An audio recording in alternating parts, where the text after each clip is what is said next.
It was a Thursday night when it all began, one of those evenings that feel completely ordinary at first until you look back and realize it was the exact moment your world quietly started falling apart. I'd just gotten home from work and Caitlin was already dressed up more than usual. She had on this deep green dress that I hadn't seen in a while, the one she used to wear when she really wanted to make an impression. Her hair was curled like she used to do for date nights, and she was wearing those silver hoops I bought her 2 birthdays ago. The details stood out, maybe because they weren't for me. Rachel got promoted, she said, grabbing her purse. We're just doing a quick celebration at the bar. I won't be out long, just an hour or 2. I nodded, trying to smile. Tell her congrats. She gave me a kiss, but it was quick, too quick. Not like the ones she used to give me where her hand would linger on my cheek where I could feel the connection. This one was more like a formality. A box checked. I noticed she didn't look me in the eye when she did it. She turned and walked out fast, heels tapping confidently down the front steps. I don't know why, but a small knot formed in my chest the second the door closed. I stared at it for a long time after she left. Something felt off. Maybe it was the kiss. Maybe it was the way she'd smiled, like she was already somewhere else in her head. Maybe it was just me. I tried to shake the feeling. I made dinner. Ate alone. Watched half an episode of some crime show I couldn't follow. By 10:30, I figured she'd be home soon, so I went to plug in her AirPods that she'd left behind on the counter. We had this habit, whoever went to bed last charged the other stuff. Just one of those small, shared rhythms that make a life feel connected. I popped open the case, and as I reached for the charging cable, her phone lit up nearby on the table, automatically waking up from the AirPods signal. That's when I saw it. In the list of Bluetooth connections, there was a recent device labeled Dylan's iPhone. It had connected at 3:14 a.m. I just stared at it. Not touched. Not seen yesterday. Connected. That meant the device was close enough, recently enough, for her phone to pair with it automatically. A cold wave passed through me. At first, I thought maybe it was someone from work, maybe she had used a driver's phone hotspot or something. But 3:14 a.m.? That's not office hours. That's in asterisk made hours. That's you should be home with your husband hours. I didn't say anything that night. I waited. I stayed up half reading the same paragraph in a book for 2 hours. She didn't come home until almost 1 in the morning. She smelled like vanilla and smoke. Her makeup was faded and she had that gleam in her eye like someone who'd been laughing too hard for too long. Hey, she said, slipping off her shoes like nothing was unusual. You're still up? Yeah, I said as evenly as I could. You have fun. She nodded. It was good. Rachel's excited. She might get moved to Seattle. I watched her head upstairs, humming to herself. And I sat there with that name burned into my brain, Dylan. The next morning, over coffee, I showed her the phone. I kept it casual, no heat in my voice, no accusations. Hey, do you know a Dylan?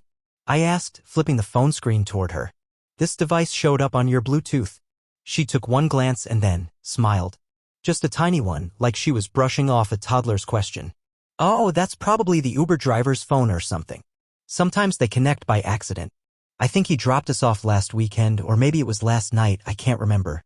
Her tone was so smooth. Practiced. Polished. Like she'd already anticipated I might ask. I watched her closely. At 3 in the morning? She shrugged and sipped her coffee. Yeah, maybe. You know how their apps work. Always syncing. Besides, Rachel had a little too much wine. We were waiting outside for a bit and I think he offered us chargers or something. It wasn't a big deal. I nodded slowly. She didn't flinch. She didn't fumble. But she changed the subject faster than she usually does when we talk about anything real. She asked if I wanted to go to her parents' place that weekend. Then something about a movie that was coming out.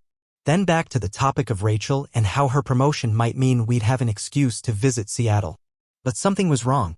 I wasn't reacting the way I used to. Usually, if she redirected like that, I'd let her. I'd forget.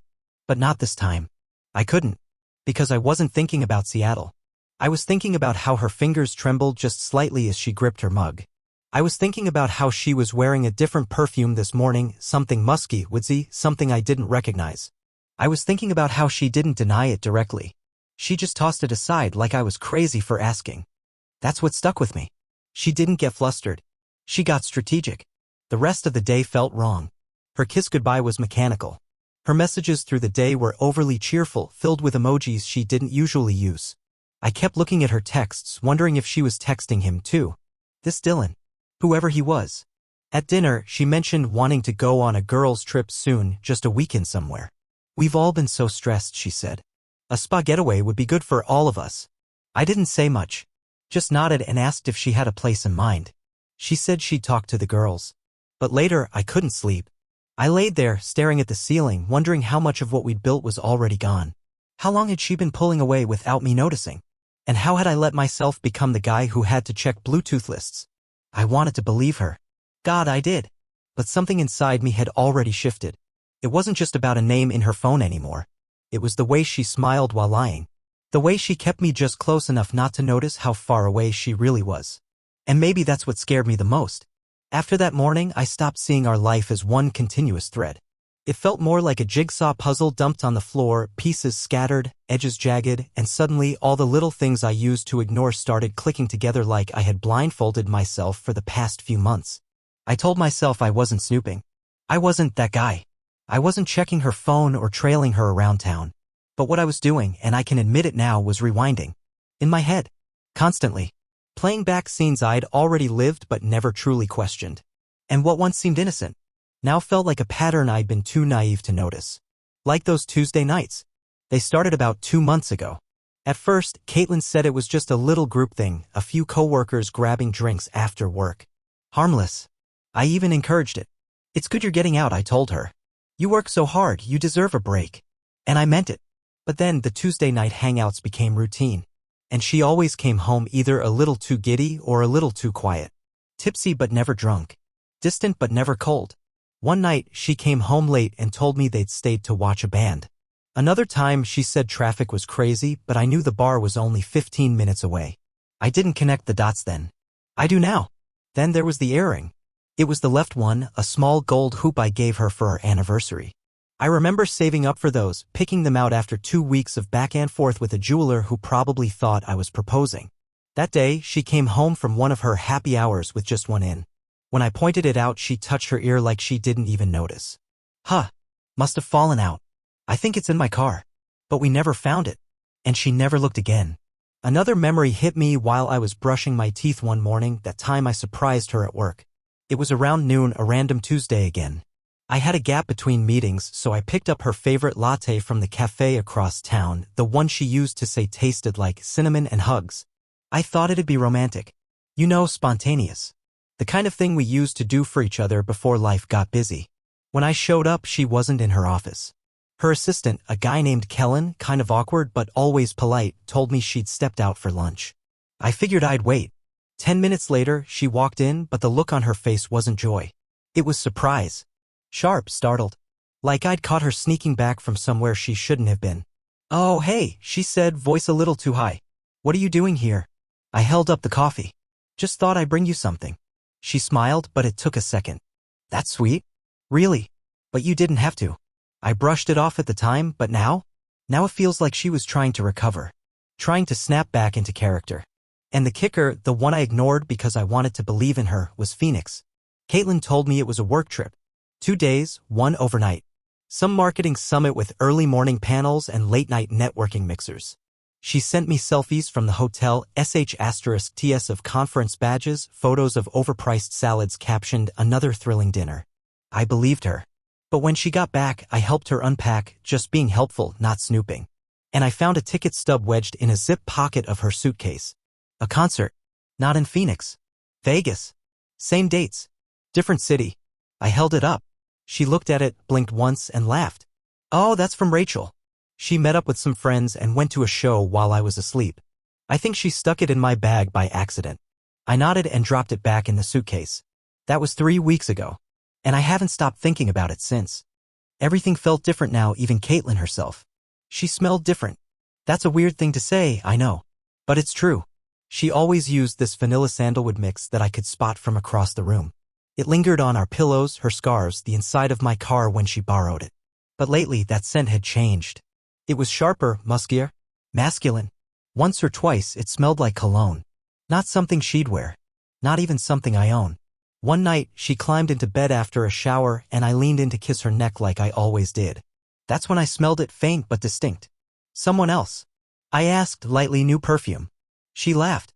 I think I used your body wash by mistake. But I use unscented. I didn't correct her. What was the point? It wasn't just the lies. It was the way they were layered. One on top of another. Not messy, not panicked, but calculated. Like she knew exactly how much to say and exactly how much I wouldn't question.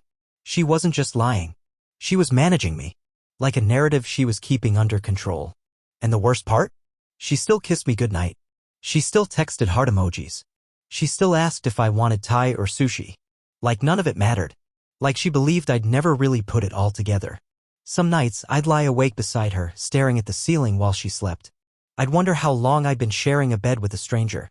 I'd think about the Dylan thing and get angry all over again. But not the kind of rage that explodes. The kind that settles deep and bitter like sediment you can't filter out of your blood. I didn't say anything. I wasn't ready. But every day, a little more of my belief in her slipped away. Every day, the weight of silence got heavier. And every day, I realized it wasn't paranoia. It was pattern. By the time Friday rolled around, I felt like I was living in a fog.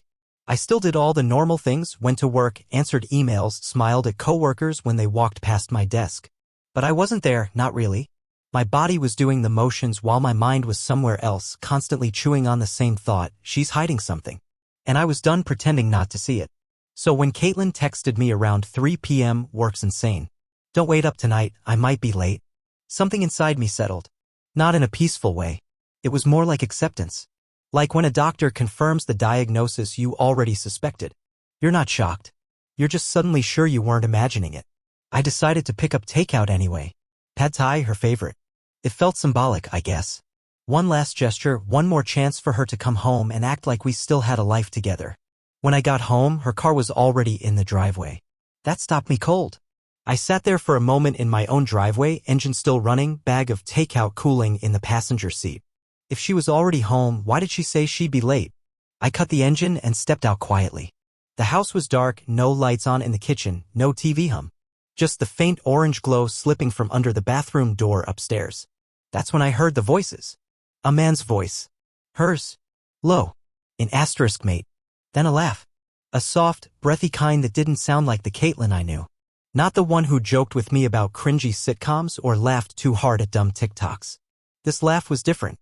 Soft. Sultry. And then the sound that made everything stop, a kiss. Wet. Muffled. Followed by a noise, hers. A small, quiet moan that turned the blood in my veins to ice. My mind screamed, leave. Just walk away. You don't need to see it. But my body didn't move. I felt like I was underwater, like sound was distorted, time slowed down. And before I could think it through, I was halfway up the stairs, barefoot, food bag still in my hand. The door wasn't even fully closed. Just cracked enough to leave that warm glow trailing into the hallway. My hand touched it without thinking. I pushed. What I saw on the other side of that door is something I'll never unsee. Caitlin was sitting on the bathroom counter, legs wrapped around some guy's waist. His shirt was off. Her dress was bunched at her hips. His mouth was on her neck. Her hands were in his hair.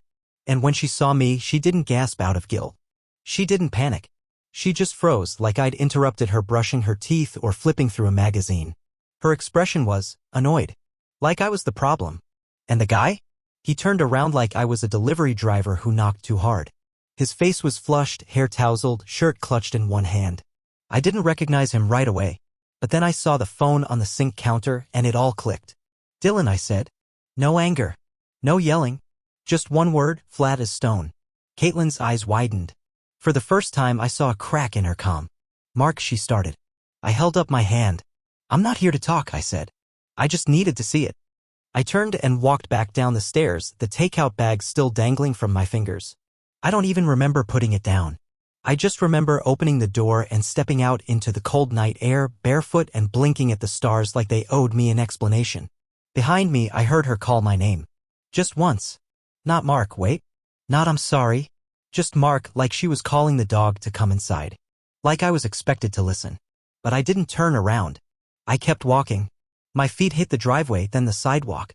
I passed neighbors' houses, porch lights flickering on like they could sense something was wrong. I had no direction. No plan. Just the pressure building in my chest and a sick feeling crawling through my stomach. I thought about everything. About how she'd kissed me that morning. About the time we talked about moving to Portland, about our future kids' names, about how she once told me I was the safest place she'd ever known. I thought about the earring. The cologne. The lies layered like bricks in a wall meant to keep me out. And now I was out. For good. I ended up on a side street near the edge of our neighborhood, sitting on a cold bench across from an empty bus stop. My hands were shaking even though it wasn't that cold. I realized I still had my phone in my pocket. I pulled it out without thinking. No new messages. A minute later, one came in. "Mark, please. Let's talk. Please just come back and we can figure this out." I didn't respond. I didn't even read the rest of it. Instead, I went to my photos. I scrolled until I found the one of us from last Christmas. The one where she kissed my cheek while I held up the matching mugs we bought on a whim during a snowy Target run. I looked at it for a long time. Then I deleted it. And that, more than the cheating, more than seeing her with Dylan, more than the lies, was the moment I realized this was irreversible. There was no fixing us. Whatever Caitlin thought this was, whatever explanation she thought she could spin, none of it mattered. Not anymore. Not now that I'd seen the truth with my own eyes. Not now that I'd watched her treat our life like a disposable thing. Something inside me, something soft, trusting, familiar, snapped that night. Not in a dramatic way. It didn't feel like fire. It felt like a string breaking under too much tension. Quiet. Final. When I finally got home, she was gone. Maybe she'd gone to Dylan's. Maybe she was in the guest room. I didn't care. I locked the door behind me. Sat down on the floor in the entryway. And for the first time in years, I cried. Not because I wanted her back. Because I knew I never would. I didn't sleep that night. I just laid there on the floor for a while, arms folded behind my head, staring at the ceiling. Not thinking. Not crying anymore. Just empty. Like someone had scooped out everything I used to be and left the shell. At some point I moved to the couch, but I didn't turn the TV on. I didn't reach for a blanket. I just sat in the dark, listening to the creaks of the house.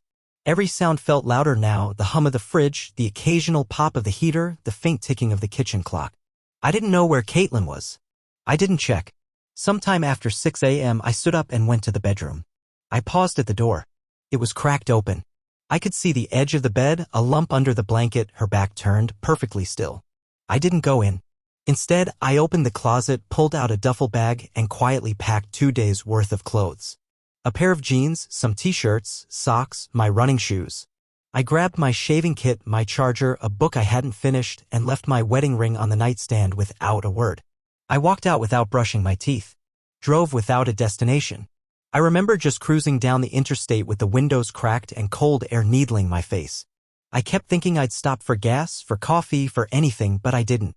I just drove.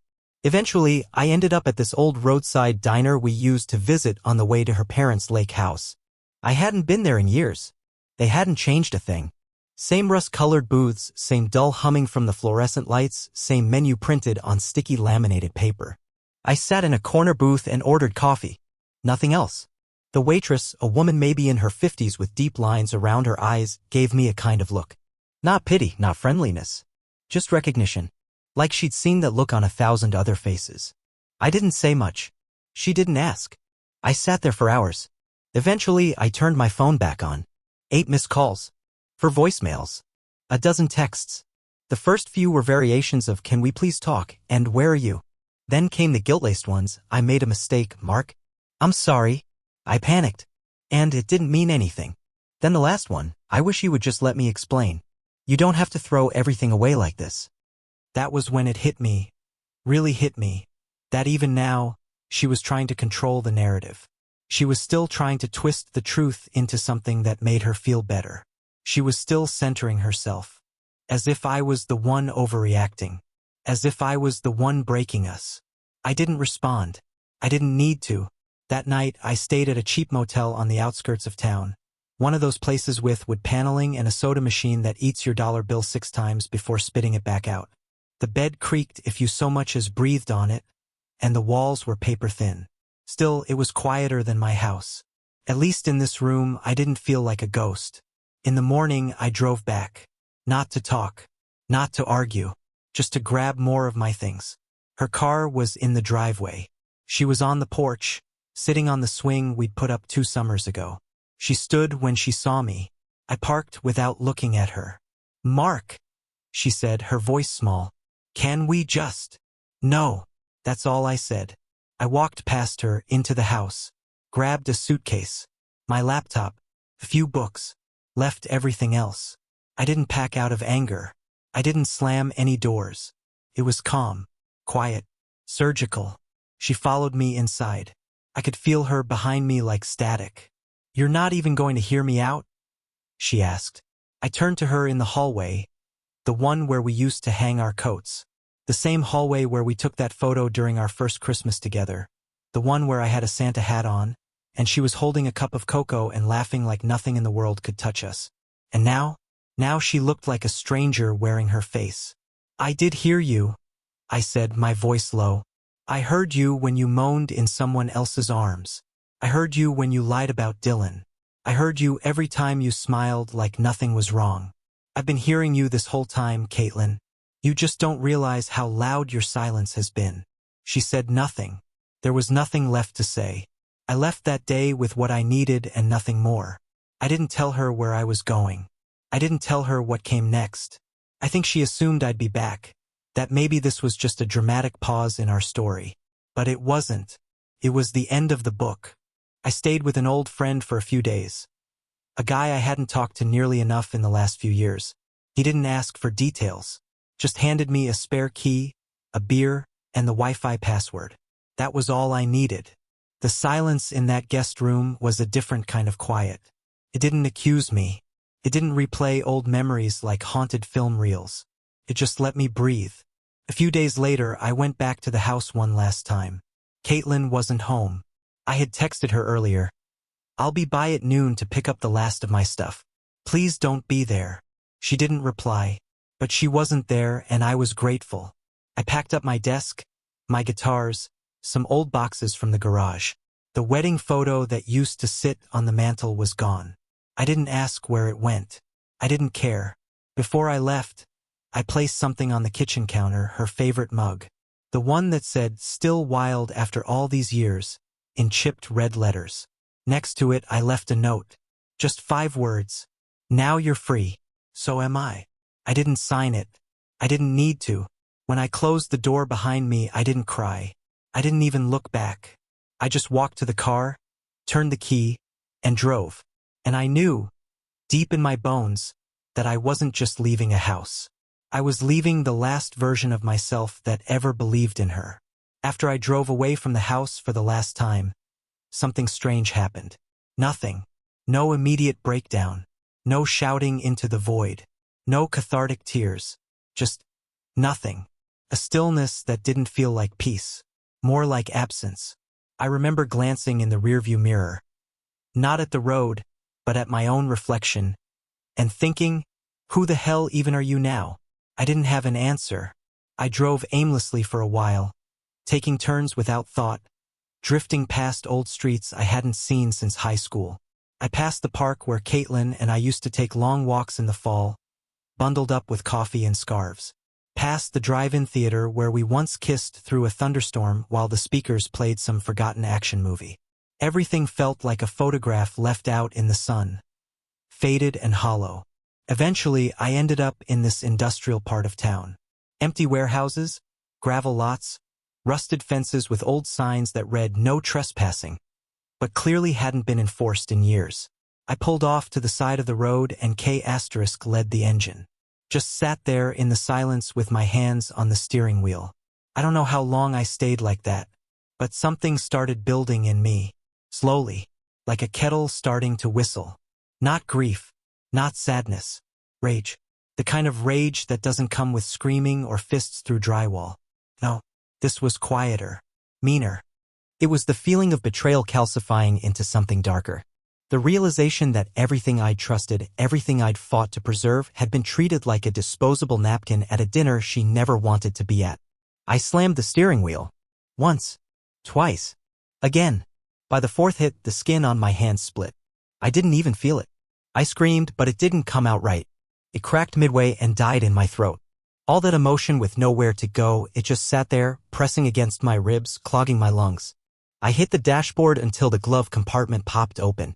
I ripped the rearview mirror off its mount, threw it into the passenger seat. I think I was trying to destroy the things that reflected me, because I couldn't stand to see myself. When it finally stopped, when my body just gave out, I sat there, panting, blood drying on my knuckles, staring at the crack across the mirror. There was a version of me that didn't exist anymore. The husband. The provider. The forgiver. He had been gutted and left on the floor of that bathroom the moment I saw Caitlin with Dylan. And all that was left was me. A shell of someone who used to believe in love and loyalty and long games. My phone buzzed beside me. I didn't want to look at it, but I did. It was Caitlin. A long message this time. Maybe 4 full paragraphs. I couldn't see all of it on the lock screen, but the first line was enough.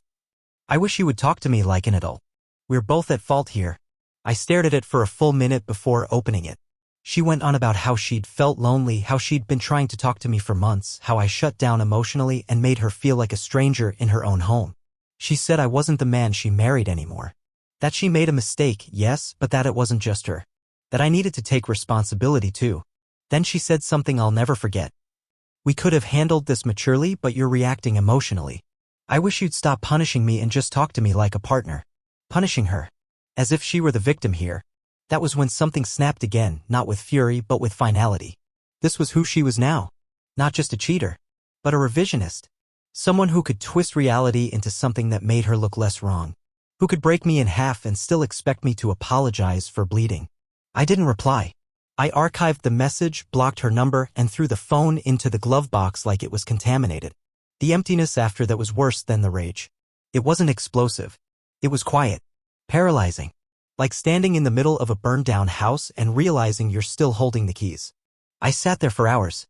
At some point the sky turned orange. Then gray. Then black. I didn't move. I didn't cry. I didn't think. I just stared into the darkness and let it wash over me. People talk about heartbreak like it's sharp, like a knife to the chest. But it's not. Not after the blade has already sunk in. No, real heartbreak is dull. It's heavy.